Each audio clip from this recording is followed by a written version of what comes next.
My name is Bruce Kushnick, and I'm going to talk about the $500 billion broadband scandal. It's time to break up AT&T again. For those of you who don't know, I've been a telecom analyst for 36 years. I work with a group called the Irregulators at this point, which are former senior staff members of the FCC, the Attorney General's offices, consumer advocates, and our goal is to actually fix what's broken instead of keep talking about it. I've been doing this for a very long time, and $500 billion broadband scandal is sort of an update of the last book I wrote, but I'm going to basically make it ask people to pick one or the other. If you take the blue pill, I think you'll wake up tomorrow and not remember my name, which is probably a good thing. Take the red pill, you'll go, what the hell was he talking about? Okay. I'm going to be talking about the history of broadband in America, which most of you probably may know pieces of, but I kind of doubt most of you know the whole truth. And I'd like to announce there was a settlement last week, of Verizon New York. We had been working on this for 7 years, actually 9 years total. And what happened was Verizon New York has decided to settle in a case where they're putting in 32,000 lines of fiber optics in unserved areas, and they're supposed to fix the copper that's been broken in areas that are not going to be upgraded to fiber. And we estimated this to be about a $300 million to $500 million settlement. Things take a little time, thank you very much. However, I'm about to talk about another $500 billion we've just found, which brings the total up to a ridiculous amount of more than $1 trillion. And if you think I'm not going to give you some of the facts and some of the data points that you can check yourself, I've written a couple of books on this.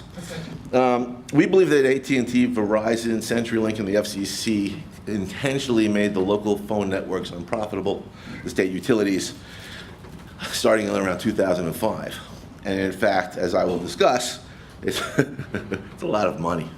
Anyway, right now we're currently in an appeal of one of the FCC decisions, something about backhaul, which I'll be glad to talk about separately, but our plan is to sue the FCC, create a model complaint that everybody in this room and everybody in America can file, which basically is going to say, which I'll go into in a little detail, and we're going to call for the taking back of the networks. We paid for them.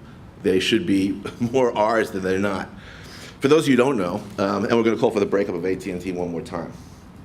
Now, I should give you some of my credentials. I started off in 1972. I was at a dorm at MIT, and we were building these boxes that would basically let you make unlimited long-distance calls right around the world for free by taking the box, taking a Tone 2600, disconnecting the long-distance operator, and then going wherever you wanted to. Now, it turns out that the dorm that I was in was called Bexley.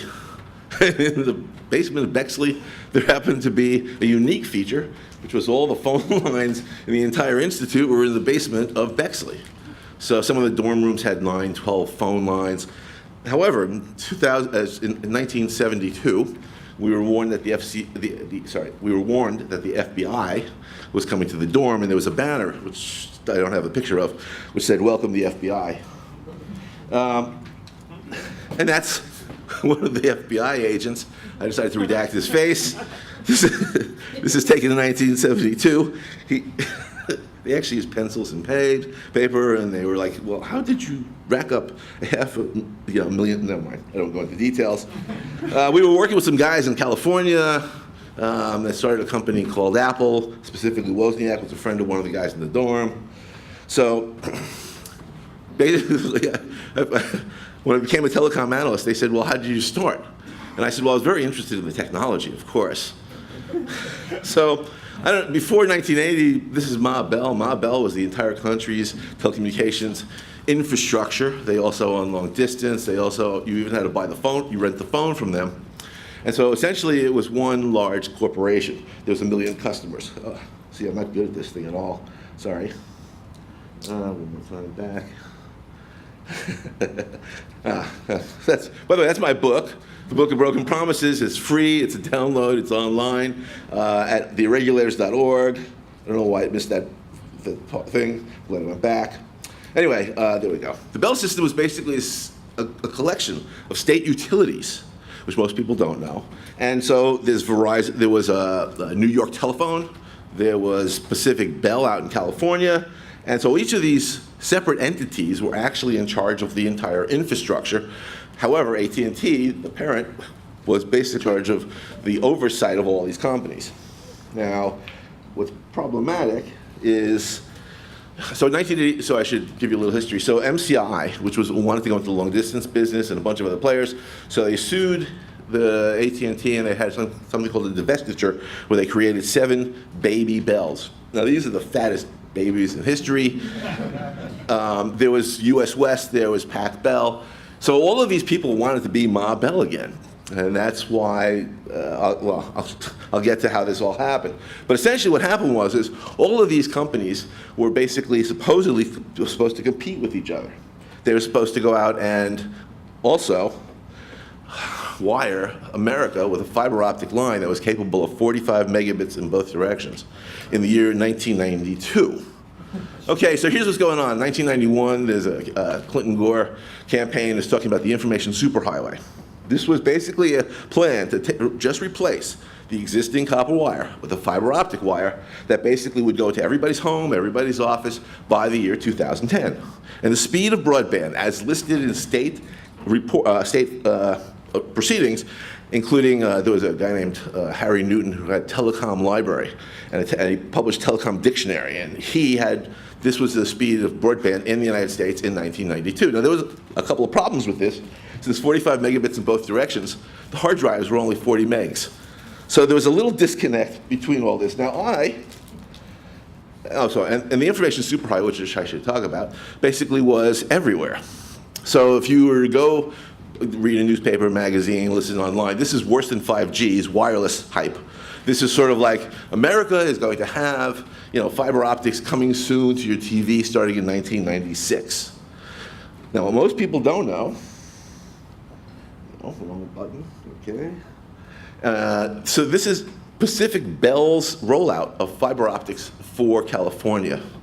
By the year 2000, there were supposed to be 5.5 million lines. They were supposed to spend $16 billion. And by 1997, they hadn't rolled out squat. And in fact, they pocketed the money. Now, what you should know is that in every state, the phone companies went to the state and said, if only you change the laws, we would be glad to go out and spend the extra money on the infrastructure. And they gave them price caps, which basically said, make as much as profits as you want, don't worry about it, and use that money for the infrastructure. Not one state in the last 20 years has ever gone back and said, excuse me, where's the fiber optic lines that you were supposed to put in? Excuse me, did you refund the $15 billion you collected for doing this over this period of time? This has never happened. So, next one. Now, for those of you who think that I'm kidding, this is a list of the 22 filings at the FCC in 1993 and 4 by all the companies who basically said, well, let's see. It's kind of hard to read. It's in my book, by the way. Let's see. Connecticut was supposed to have 1 million lines put in permanent, which was AT&T owned it. Let's see another. There was supposed to be Cleveland, Indianapolis, Ohio, most of the East Coast. There was 1.2 million lines supposed to be up the East Coast, and 1 million lines in District of Columbia. So what happened was this is a very interesting thing. These models were all fraudulent. Now, I'm sitting there. Let me see if the next slide is, I think it might be. No, okay, so I'm sitting, I'll go back. I don't know how to go back, so I'm sitting there, and basically what happened was I'm a consultant at this point to working for, have an agreement with International Data Corp. In 1992, I helped roll out the first 3-digit dialing service, independent dialing service, 511 with Cox newspapers. I was basically making a lot of money. I was traveling around the world, and I was talking about things like the information superhighway until I realized that there were holes. The previous slide basically showed that there was, they claimed it was going to cost $750 to $1,000 to put in a fiber optic line, and that the set-top box would be $250. This is 1992. I don't think it was capable of doing that. We couldn't do it for $10,000 in the year 2000, counting the box. The box had to handle 45 megabits in both directions, video. And sorry, that made me laugh. So the other thing that happened At the breakup, they made a couple of mistakes. The first mistake was they overcharged my Aunt Ethel $1,000 for this rotary phone. So I'm sitting there for AT&T and Verizon and all these companies. And essentially, I don't look at the bills usually, and I go to my Aunt Ethel's house, and she has a rotary phone. And her caretaker is saying, my Aunt Ethel is 89 years old, legally blind, with walkers, and I go to look at the phone, and I said, "Can you give me the bills?" She gives me the bills, and this is incredible. I type them into a spreadsheet, find out that she paid over $1,000 for a rotary phone from 1982 to like 1995. And I was like, this is unbelievable to me. This is crazy. There was a case, by the way, about this, which I think there was like a $100 million settlement, which we did not take. Anyway, this thing triggered something where I realized my clients may not be telling me the truth about everything. And so I decided that it was time for a call for a second divestiture, divestiture 2. The first divestiture broke up AT&T, but it didn't open up the local phone networks for competition. And I was called a phone bill fanatic by the Washington Times. I was very proud of that. And basically all of my former clients called all of the press and said, I wouldn't talk to this guy anymore. He's no longer reliable. He's gone off the deep end, which is probably true. Now, I did write a report to warn people that things were not going to happen the way they thought, called the Information Superhighway Get a Grip, where they were doing projections. Tomorrow, there will be 48 million phone lines that will be fiber optic by the year 2000. I guarantee it. And if you wait 3 more days, we'll throw in the TV set. Now, 1996, 3 things happened. So let me just backtrack for a second. So I was a consultant for International Data Corp in 1986, where I was talking about all the wondrous new interactive services. Oh, by the way, I did help roll out a caller ID. I wrote a report called Automatic Number Identification. Ooh, hot topic. In 1987, which basically was that you could actually productize the phone number that was used in the networks as something that could be a resident service. Which turned into caller ID. Thank you very much. I also asked for blocking, please. We did a survey that said 68% of the population did not want to give their phone number out, but 68% of the population wanted to see the number. They weren't quite the same people, but it didn't matter. So it's 1990. So in 1992, I realized that something's really wrong. So I create new networks. We start doing a big study on the breakup. We also started tracking all of the broadband commitments. So in 1996, 3 things happened. Just to bring it up to speed, 1996, the Telecommunications Act of 1996 happens. It says that the wires that are there have to be opened to direct competition on all levels. Internet service providing, broadband, phone service, data services, it didn't matter. 2, the phone companies decided to go out and marry each other. And we know this is an act against God when siblings marry. Yes, and nature. And the internet hits. Now, you have to understand, for us old guys, the internet was basically like a creaky old thing that you had to have somebody help you. Oh, that's a modem, okay. That's a dial-up. What do I have to do? I have to call these 15 numbers. I got to see if it works. Okay. It wasn't an easy, and the graphic interface was basically a shaky thing. You would put it up, and it says, that doesn't look anything like this at all, ever. So, now, the mergers. AT&T was basically created by SBC, which was one of the Bell companies, and it married Pac Bell, which was California. And then it married Southern New England Telephone, which is Connecticut. Then it married Ameritech, which was the 5 states, Ohio, Indiana, Wisconsin, Michigan, and Illinois. Thank you very much. And Bell South, which was the last merger. And then it took over AT&T, and I'll explain that for a second. And Verizon was formed by the merger of Bell Atlantic, which was the bottom part of the East Coast, from Virginia to New Jersey, and NYNEX, which was from New York up through Maine. And it took GTE, which was all these little places all over the country, and it also took MCI. US West, which is Montana, Washington State, was basically a thing called, turned into Quest, and then now it's CenturyLink. So what you have is 3 companies that were formed out of all these other companies. And it wasn't really a good thing because they controlled the wires and the state utilities. Now, SBC, I love this merger. SBC is the 5 states in Ohio, and SBC is now Pac Bell, Connecticut, and Texas, Oklahoma, a bunch of states in the. I don't go through them all. And then Meritech was the Ohio, Indiana. Okay. So they decided to merge, and they're going to be in 30 cities out of their region in 30 months. Okay, they're going to compete. And this was supposed to make everybody excited because they were going to go out and have direct competition for the other bell companies. Well, it turns out that the FCC, in one of these clauses we found, basically said you can basically just say that you've done that city if you have 3 unaffiliated customers in that city. And I'm sitting there going, I can get more in a bar. It's offering free beer to sign up for his phone service for 3 customers. That's all they got in certain cities. So after they filed with the FCC claiming we fulfilled our obligations, we have 30 cities and maybe a couple hundred people, but they were supposed to have. Here it says we're supposed to have 10 million customers, and they never got maybe a squat number. So that merger basically was just a made-up thing. The Telecom Act, when it opened up the networks, also created internet service providers. Most people don't know this, but in the year 2001, there were 9,335 internet service providers, offering the majority of customers in the United States, the majority of subscribers, internet service and broadband service. It was not the big telcos offering the service.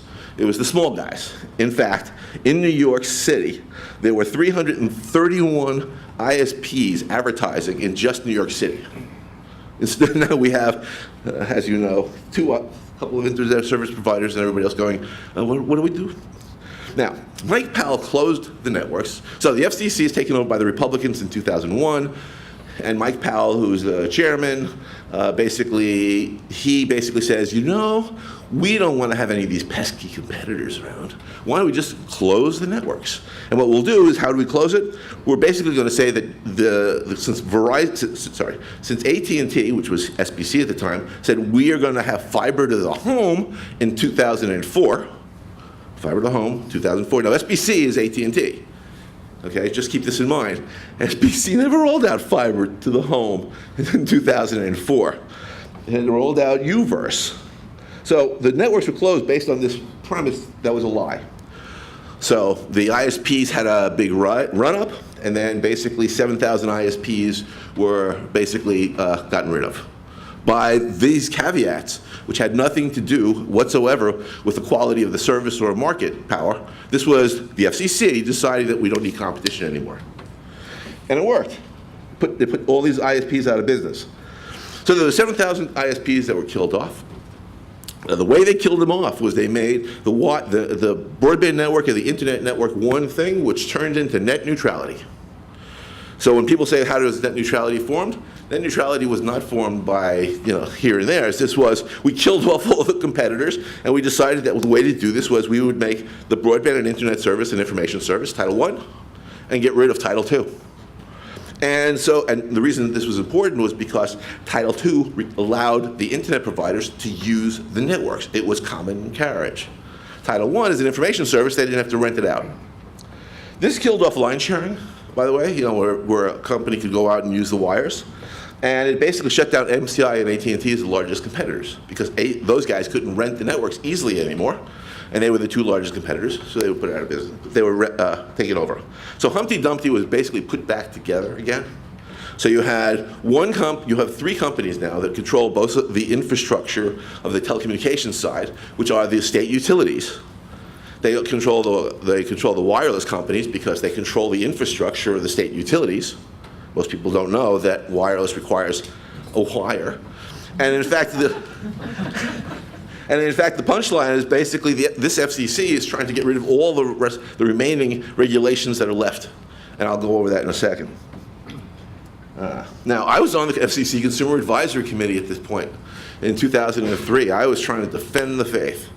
I was working with one of the guys who was a phone bill auditor. We would go out and we took a bunch of class actions about phone bill overcharging, 3 of which we settled. and won, thank God. Anyway, what happened was I'm on the FCC Consumer Advisory Committee, and we're going to talk about truth in billing, and we have one of the experts who does truth in billing, and we've just collected all these bills in New York and New Jersey, and the committee says, it's a great idea, but we're not going to have you speak. I went, what do you mean you're not going to have me speak? Well, no, we're going to have these other people speak, which was the Wireless Association spoke. Gosh, that made me very happy. There was the Phone Company Association spoke, and one of the advocates spoke, except for they didn't really address the stuff that we had put on the table. So I decided to find out who all these people in the room were, and realized that the majority of the people in the room, Verizon was on the committee. They had been on the committee since it started. It had all of these other groups like the Wireless Association, but it had all these AstroTurf groups. These were fake consumer groups that were located in D.C. coming out of a lobbying firm that basically had said, no, we do long distance, we do Hispanic, and we do, we do poor people, and we do, all the different ethnic groups, they decided to have different committees. And so I decided to out them, which was, we got the Washington Post to write a story, and I was not asked back on the committee. The most recent committee that happened, the same kind of story, is current, which is there's a thing called BDAC, which is the broadband, whatever it is. And it's a bunch of things that are trying to get rid of the rights of the states to be able to deal with their own infrastructure and get rid of the cities and basically make the FCC control everything. And one of the guys, mayor from San Jose, said, you guys are just giving away the store here. And he left the committee. So this is not, this is 2003. This is a little later. So I don't want to think that I'm just picking on the phone companies. The cable companies also did some things that you should know about. They said also, we are going to give broadband to America if you just let us raise our rates and add up to $5 a month so that we can go out and build this new infrastructure. And basically they said, okay, that sounds great, but it expires in 2001. Well, it turns out this social contract never got taken off, the extra $5. It's still built into the rates. And they just kept adding more money to the same things without ever looking at how much profits the companies were making anymore. I will also have to note that basically in the agreement, Comcast will also provide a modem and modern modem service to all such schools within a year. That didn't happen either.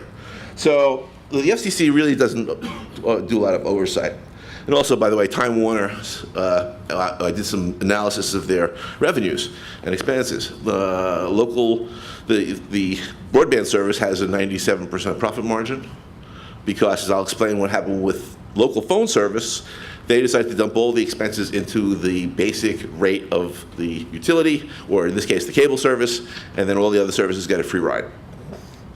Now, I have to come back once before I leave the mergers. AT&T was always one of my favorite mergers. This one was Bell South. AT&T in 2006, when they filed this, they said, in 2007, we will have 100% coverage of broadband in the United States in our 22 states. Here's the language. And then we find out it's a slow broadband. The FCC's broadband speed, believe it or not, was 200K in one direction in this year. So they said, well, we'll do 200K. However, they never, as we know later, we filed a case against AT&T, they never actually rolled out the broadband in any place because this would require them to do at least DSL. And they didn't want to go out and do a DSL, so they basically just let all these unserved areas become unserved. Gee, I wonder how that happened. Okay, so part two of the broadband scandal, which a lot of people don't know, is that Verizon and AT&T, after they close the networks, after they get rid of all the competitors, say, we're going to roll out broadband, really, we're rolling out fiber optic broadband. And Verizon actually did roll out Fios, which was a fiber optic broadband service, except for the fact that it is Title II, it is common carriage, and it is paid for by local phone customers and dumped into the local rates. Now you could say, what? So the Fios fiber optic wire basically was, and I read, this is from New York State, it's basically part of the state utility, and that it's just an upgrade of the existing wires, and therefore, and it's Title II, which is very important because Verizon keeps telling the FCC that the broadband stuff and the internet stuff are Title I, and that Title II harms their investment. This is the investment. This is how they. And I'll get to that in a second. Now, the Public Service Commission in New York says, quote, we're going to give rate increases for the massive deployment of fiber optics. This is 2009. They gave 3 rate increases. They raised rates 84% in New York, with basically because they needed the money. I mean, they're going to build out this massive deployment of fiber optics. 2010, Verizon stops rolling out fiber optics. Now, what's going on, and this is the larger of the scandals, which we only kept finding more and more crap about in the last year. So Verizon is the state utility. The state utility basically is, as I just pointed out, has the fiber optic wires as part of the state utility, even though everybody thinks it's just the copper wires. It isn't. It's paid for by the phone customers. There's the proof of that. And in New York, basically, we made them understand that they were paying for the fiber optic wires, and that basically this was kind of crazy because, and being Title II. But nobody really cared about the part that's called the cross subsidies part, which is what we found. So what's going on is Verizon was able to take the expenses and dump them into the state utility, making the local wires look unprofitable, while at the same time making all the other services that they have be very profitable. And they did this. Oh, by the way, and I just want to make sure that you know that Verizon is charging local phone customers for the wires to the cell sites. In fact, we have Fran Shamo saying, the fact of the matter is wireline capital, and I don't want to get the numbers but they're pretty substantial, is being spent on the wireline side of the house to support the wireless growth. So the IP backbone, the data transmission, the wires to the cell, this is all in the wireline books. Now what this means is that basically, Grandma, the people who didn't get fiber optic services upstate New York or anywhere else, basically were charged for the wires to the cell sites. We don't think this is legal, by the way. Okay, and everybody is going wireless. We do know this, okay? But the thing that's bothering when people talk about the wireless, first, 5G is just another hype like the information superhighway. 5G is essentially, I have to say, it goes a block or 2 at this point. It basically, and it requires a fiber optic wire. So nobody in the rural areas is going to be wiring for 5G.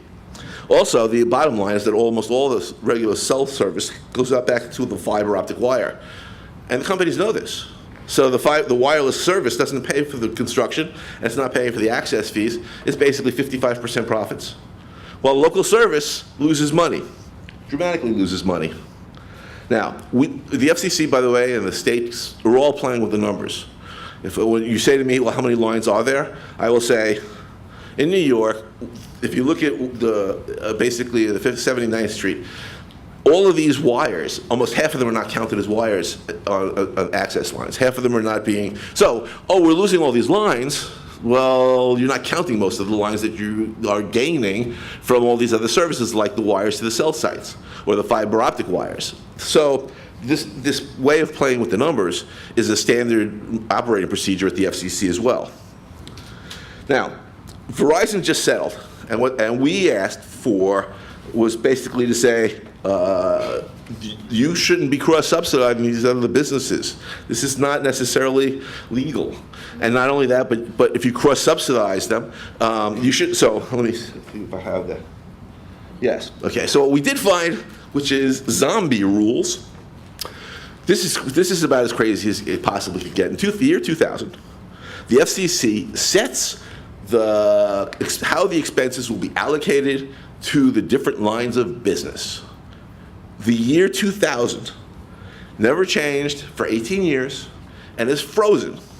That's it. So in New York, Verizon New York, the state utility lost $2.6 billion in 2017. Just so you know, May 31st, 2017, Verizon 2017, New York, 2017 annual report came out. And people like me, this is sort of like nirvana. Oh, we have real numbers. And what we found was Verizon not only lost $2.6 billion, but local service lost $2.9 billion. This is just the local services, about $1 billion of revenue out of $5 billion of Verizon New York, and local service basically are the regular phone lines. Now, how does the phone lines lose the $2.9 billion? Well, the way they did it was local service had $1.8 billion of corporate operations expense dumped into the state utility. The executive jets, the executive pay, the foundation grant money, the lawyers, the lobbyists, it's thrown into local service category for calculations. Local service is then unprofitable automatically. Local service also paid $1.2 billion in 2017 for construction. This is the copper wires we're talking about. Verizon spent about $100 million, $125 million on those wires. So what we found was all of these things. Now, how did they get $1.8 billion? How did they get $1.2 billion? And how do they charge all local service? It's very straightforward. In 2000, Verizon local service has 65% of revenues, paid 65% of the expenses. In 2017, local service had 21% of the revenues and paying 60% of the expenses. It didn't change. The expenses basically stayed flat all these years. This way of getting the local networks to be unprofitable was all on paper. I hate to tell you this. The digital divide was created this way. Because they said, we're not going to, it's expensive to do the other areas. Well, in a utility, we in New York State and the urban areas are paying more so that the rural areas get wired. And we're also paying for the wires. It wasn't like they're taking it out of their own budgets. So the zombie rules are, the rules in 2000, the rules I'm talking about, which are cost accounting rules, were put in 2000. Then in 2007, they decided to erase the FCC decided to erase the tracks, get rid of anybody that could follow it by getting rid of. They used to publish since 1939 all of the information about each state utility, how much money it was making, the expenses and everything else. In 2007, they erased the entire collection of all data. In 2007, they all filed at the FCC to get rid of all the accounting rules so that nobody could track this anymore. Brendan Carr, who's the current commissioner at the FCC, was Verizon's attorney in 2007 when they filed to get rid of the accounting rules. Sorry, that one cracks me up. So essentially what you have, and then in 2017, the first thing the FCC decided to do was to do weed whacking and get rid of the accounting rules. And I always wondered why. Well, because it turns out that in order to get rid of all of the rules, there are things that are still left hanging that basically hold them hostage, of course, for the public, and they're getting erased those. New York State is the only state we know of that actually publishes all of the financials. So here's what we're suggesting. We just got back, we're going after the companies because there's nothing left to do. We want them to basically we're going after all the money.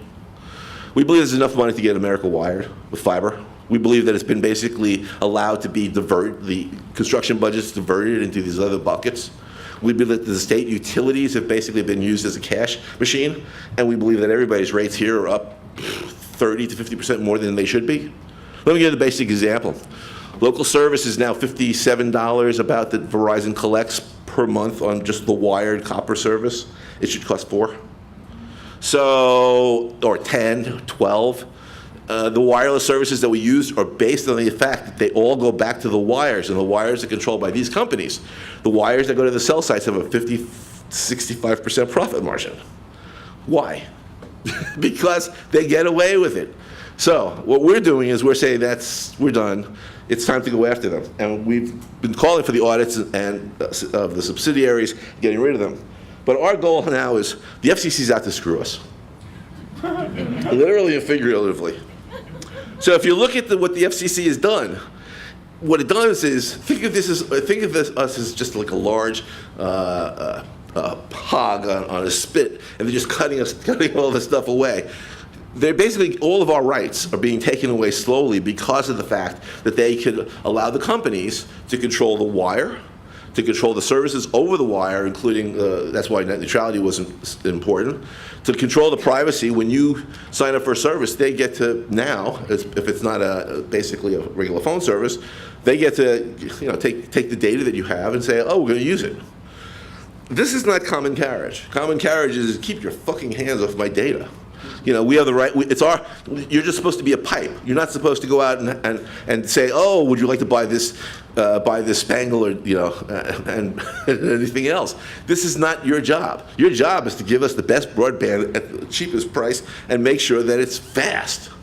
Now, because of the fact that they just left most of America hanging. What happened was by 2010 they just said, we're done, we're not going to bother with any more upgrades of anything. Upstate New York, basically, the reason why there was a settlement was because the CWA, the union guys, testified saying, well, the wire was put in the 70s or 60s and was never changed. So you have people with 40, 50-year-old wires that basically are rotting and they didn't do anything for 40 or 50 years. The budgets were never there. So our take now is that the FCC's plan, just so you know, is to erase all of the accounting rules, to erase privacy, they got rid of net neutrality, to go out and basically allow them to shut off the copper, to preempt the state laws, preempt the city laws, pretty much do whatever they want. And you have to understand, from my perspective, 5G is just a shiny bauble, which is basically being used, oh, the new technology, we're definitely going to do that. Just erase all the laws. Sure, we'll definitely do that. I mean, no offense, but deja vu. I've worked on these books for years. This is exactly what's going on. So our take is we have to stop the FCC. We can't let this go on. If the FCC erases the rest of the rules, it'll be very hard to go back to the last layer. Now, most people don't know this is a state utility. Verizon New York is a state utility, and and they'll tell you it's a state utility. We have to make sure that people know that, and they offer broadband. The only thing is we can't use the state utility as we thought we should because basically it's been handed over to these guys. So we believe that what should happen next is we should separate the companies from the wires. We've talked about this. I've talked about this since 1992. In fact, I was wearing a suit, and I thought people were going to throw tomatoes at me. No, duck. Especially my former clients. So I think what we have to do now is we really have to think through the harms that we have and what are the other solutions. But there aren't that many other solutions. Unless we separate the wireless company from the wireline company, the wires are going to be handed over to this company as private property. That's not a good thing. So, and also all of these mergers with them controlling content, why? What does it have to do with the offering of great service to us in each state? Now, these are state-based utilities. Just keep this in mind. So we have the right to we should have the right to use these state-based utilities because we're basically paid for them over and over and over. I mean, the $500 billion was tracked starting in 1995 or 6. And where I started realizing that all the state laws are being changed. And so it really is over $500 billion that collected. This new scandal where we figured out that they were being able to cross-subsidize all their other lines of business, and that essentially they decided to intentionally make local service look unprofitable so that they wouldn't have to go out and do the wiring and use it as excuses. I think we can nail them on it. So my job now is to say, anybody who wants to join us, we're looking for people to help. We're going to be raising money to sue that shit out of the FCC. Sorry, pardon my French. And we're going to try to get all the affiliates to start paying market prices, which means that Verizon Wireless has to pay at the same price as everybody else. Now, it's not legal for Verizon to charge their own affiliate less money than they do Sprint. But that's what came out of the investigation that we did in New York. And so, while the New York settlement, which just happened, basically did not go as far as we wanted it to, we're going to basically create a model complaint and file in every state that we can get people to go out and help us, and file in every city, have every city file and say, how many lines are there in our city? How much money did you charge us for all these wires? Now, there is one other place, known as dark fiber.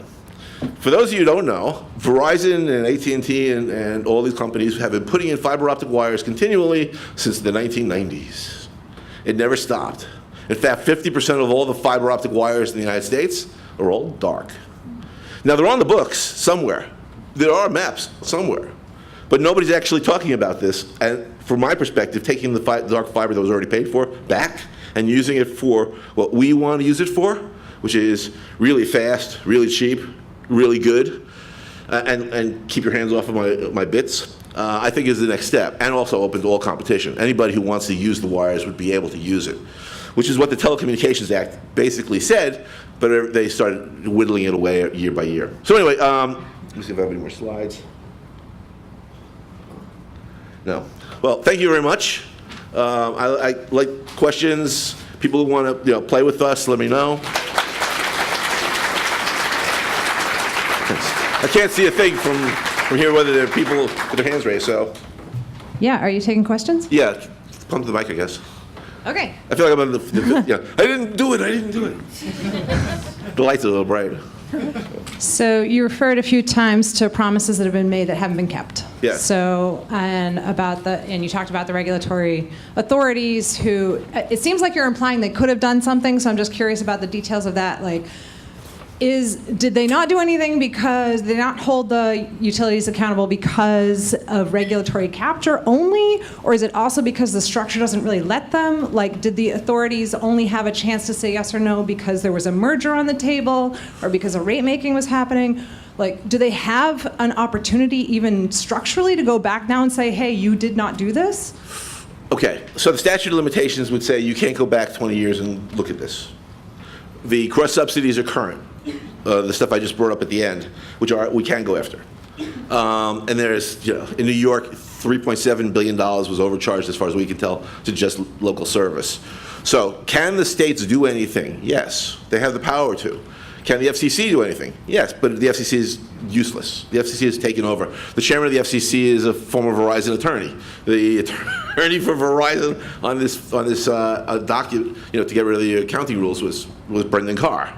So my feeling has been, and we've been doing this for a very long time. In '97, the New Jersey ratepayer advocates stood up and said, you guys didn't perform as you said you were going to.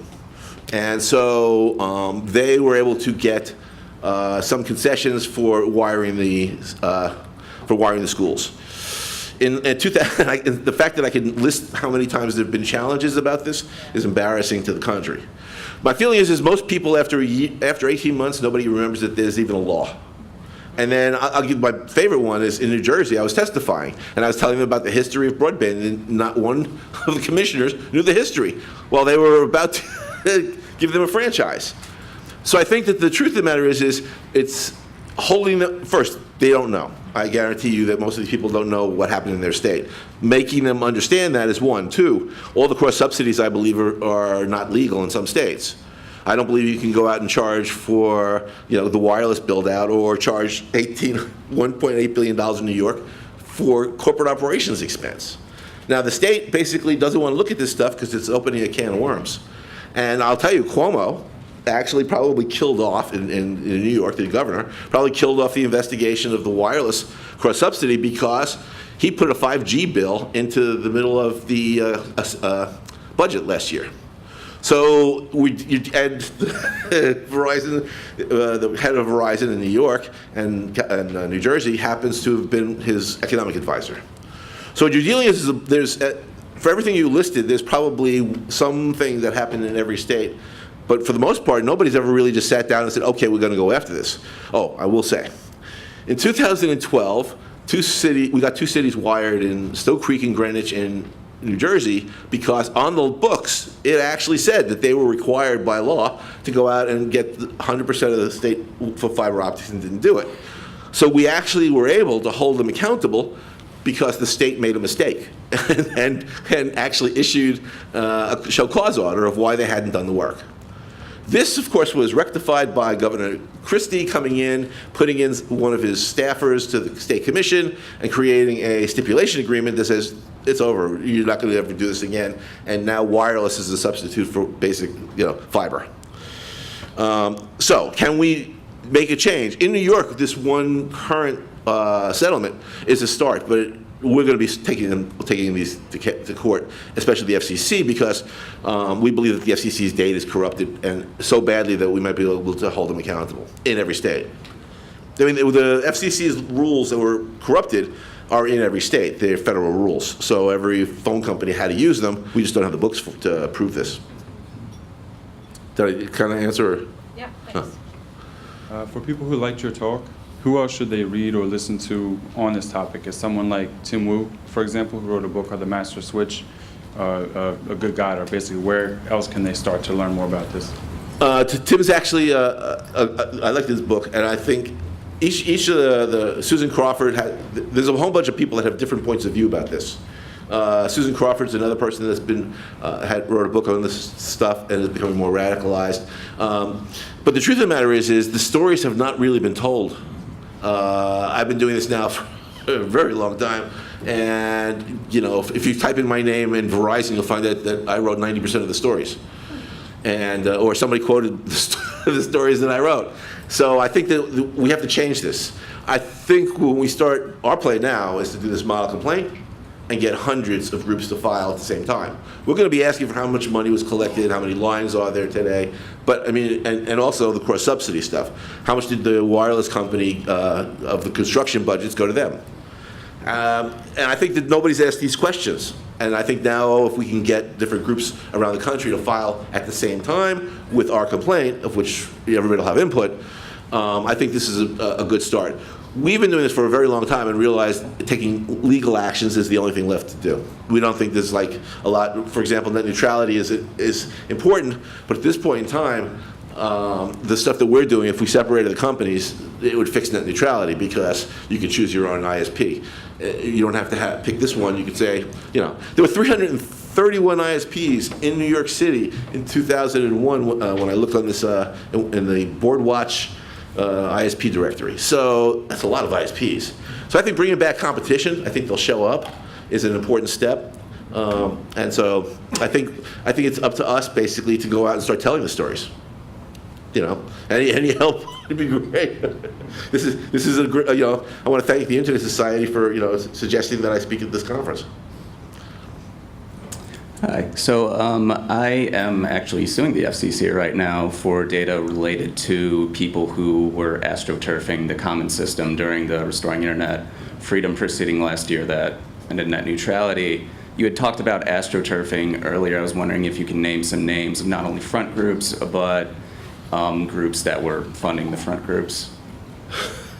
Well, my favorite group is ALEC, the American Legislative Exchange Council, which basically creates model legislation from the phone companies and puts it into, that gives it to politicians who then go out and do it. So I divided up the world in a couple of different ways. There's politicians who are just paid off. Like in California, there's a bunch of people that got $500,000 or $1 million from AT&T. It's usually done as foundation grant money, which most people don't know. I can make. There's a list of about 50. So let's start off with MMTC, I think it is, in DC, that well, I can't remember the name of that one. I'd have to. There's too many. I'm getting confused. Sorry. We had a slide. I should have. We actually started outing them all about 3 years ago, and they've all changed names. That's why I'm having trouble with the old ones. There was one group called Issue Dynamics in the history, which basically had 15 or 17 groups working out of its own offices. But in terms of the new groups, there's a whole bunch of them that I'd have to make a list and post it. But thanks, I should do that. Yeah. If you look at anybody who's who's against net neutrality, they're probably paid off, or at least lots of them do. Hi. So my question was about companies like Facebook and SpaceX are trying to push toward satellite internet. Do you think that's an actually possibility to kind of shift the internet and the cable networks, or is that just going to be another carrot on the stick like 5G is currently? I'd like to think it was going to work. I was around for Iridium, which was going to be the solution set for everybody's broadband. There was a thing called CAI Wireless in '95 when the company stopped pulling out of their wireless thing. Oh no, we're going to offer this other wireless. So I've seen this 5 or 6 times, and so history says if I had a bet on it, I would say it would be a good bet. But considering there's a lot more people out in space than there was before, there's a chance. I don't see it happening so fast. When AT&T bought DirecTV, I was going, oh no, they're going to really shit up on all broadband. AT&T, so AT&T said it's going to do fiber at the FCC, and then it rolled out UVerse, which is a copper to the home service, and couldn't do the speeds. And then basically, then it wants to shut off the copper because it wants to give you direct TV. And the answer is they just want to keep the standards so low that they can, give you 2 cans and string and say, well, we're offering broadband.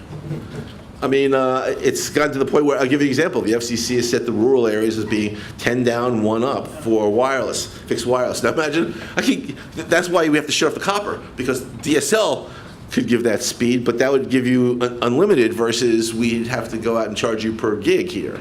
I mean, the trade-offs are ridiculous. So I don't really, if I had to do a projection, I would say that the likelihood of satellites showing up and being ubiquitous and working, not big in the next couple of years, but so. I love what you're doing, and especially the statement you said there's enough money. Can you hear me? No, we're out of time. Oh, okay. I can't see anybody, but it sounds great. My glasses. Oh, okay. Sorry. See what she's talking? Time is up. Oh. Can I have the last question first?